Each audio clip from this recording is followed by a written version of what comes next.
ఎక్కడ కూడా కనిపించడంలా. ప్రతి అడుగు ఒక మోసమే, ప్రతి అడుగులోనూ మోసము. ఆయన పాలనలో మనం చూసేదంతా అబద్ధాలే కనిపిస్తూ ఉన్నాయి. ఈరోజు ఈ పెద్ద మనిషి చంద్రబాబు నాయుడు గారి హయాంలో ఒకవైపున సూపర్ 6లు సూపర్ 7లు గాలికి ఎగిరిపోయాయి, మోసంగా తెలిపోయింది. చివరకు 6 నెలల కిందటి వరకు, ఆయన ప్రభుత్వం రాకముందు వరకు, 11 నెలల కిందటి వరకు, అంటే ఆయన ప్రభుత్వం రాని వరకు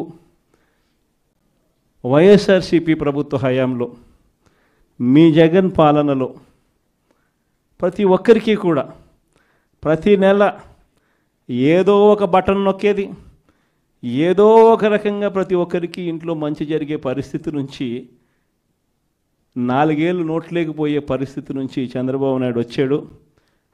4 ఏళ్ళు లోపలికి పోవడం కదా దేవుడు ఎరుగు, ఉన్న ప్లేటును తీసేశాడు.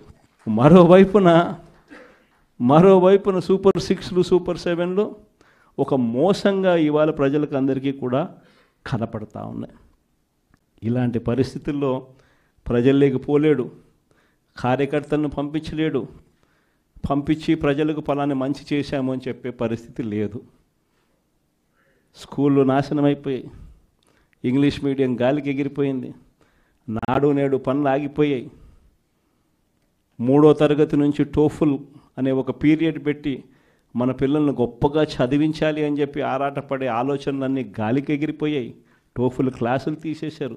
సబ్జెక్ట్ టీచర్ కాన్సెప్ట్ను 3వ తరగతి నుంచి పెట్టిన పరిస్థితులను గాలికి ఎగిరిపోయాయి. 8వ తరగతి పిల్లలకు ప్రతి సంవత్సరం ట్యాబులు వచ్చేటివి, గాలికి ఎగిరిపోయాయి.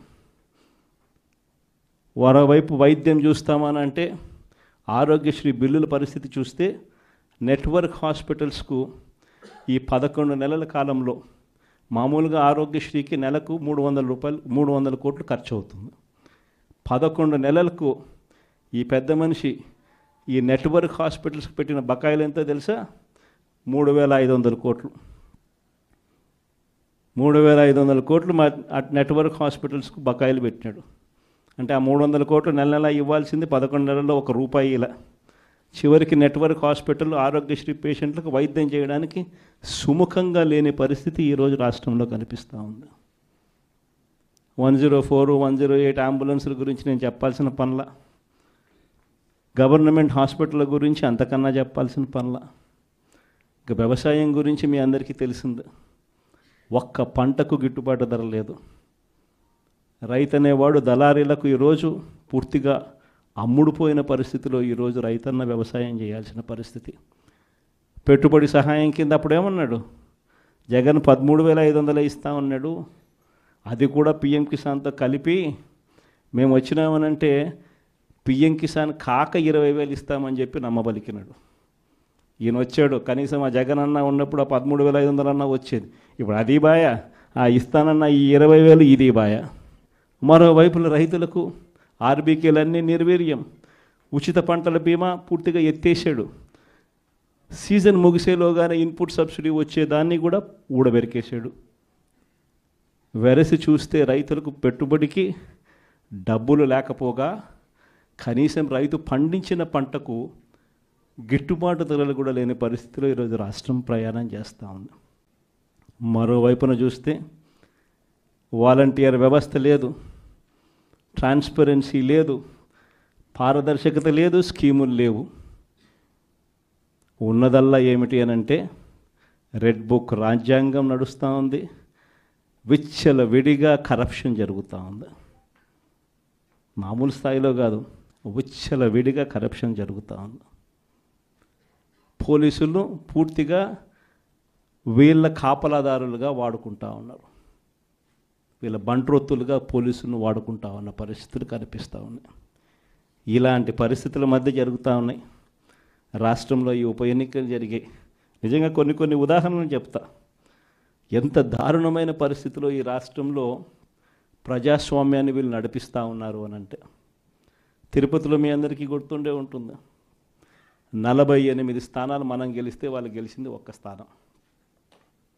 తిరుపతి పరిస్థితి, ప్రజలు ఓటేస్తే ఇచ్చిన తీర్పు ఏమైంది?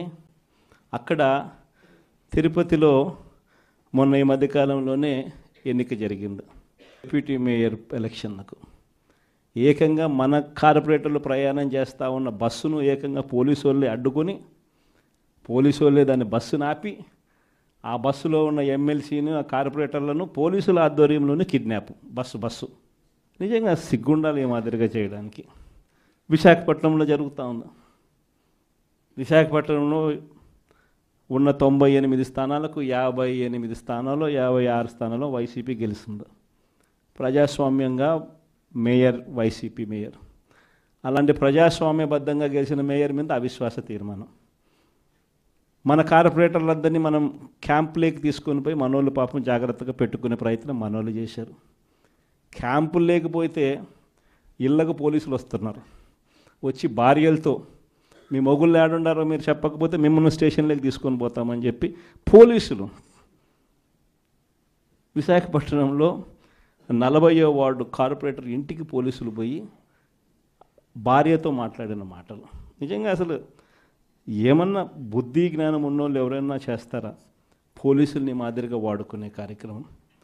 రామగిరి మండలం మన అనంతపురం జిల్లాలో ఇక్కడ కూడా ఆశ్చర్యకరమైన విషయం. ఉన్నటి అన్ని ఎంపీటీసీలు అంటే 9 మనం గెలిస్తే వాళ్ళు